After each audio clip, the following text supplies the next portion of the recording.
Time now for the ridiculous, and we'd be remiss if we didn't talk about the president's weekend declaration of his superior intellect. In a series of tweets, the president insisted that he is like really smart and a very stable genius, thereby becoming the latest in a long line of really smart people who publicly announced that they are geniuses. And by long line, I mean there are two other examples.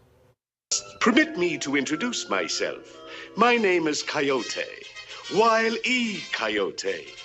Genius. You guys, I'm like really smart now. You don't even know.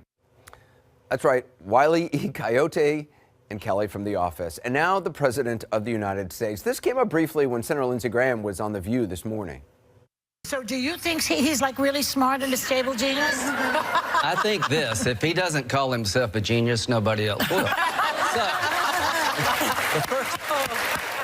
Well, I got to laugh, but it's not actually true that nobody else will call him a genius. A few came close yesterday, and one did, in fact, use the G word. No one questions the stability of the president. Well, President Trump is completely capable. The reality is the president is a political genius.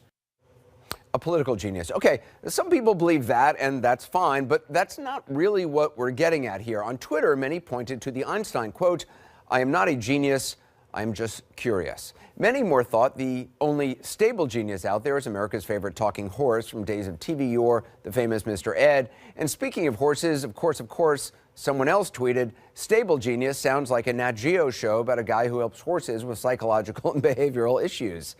There were also a few variations of this perspective. Quote, "I've not lost my mind," he shouted into a handheld device at 7 a.m. on a Saturday. And really summing it up, "I'm a very stable genius" is something you hear a lot from very stable geniuses. Now, it's true that the president's Twitter declaration was about as subtle as a face tattoo that says, "I'm understated." But if you think about it, he did show some remarkable restraint. For instance, he didn't even mention that he also happened to be the world's most highly skilled athlete. I've seen this guy throw a dead spiral through a tire. I've seen him at Madison Square Garden with a top coat on. He's standing in the key and he's hitting foul shots and swishing them, okay? He sinks 3-foot putts.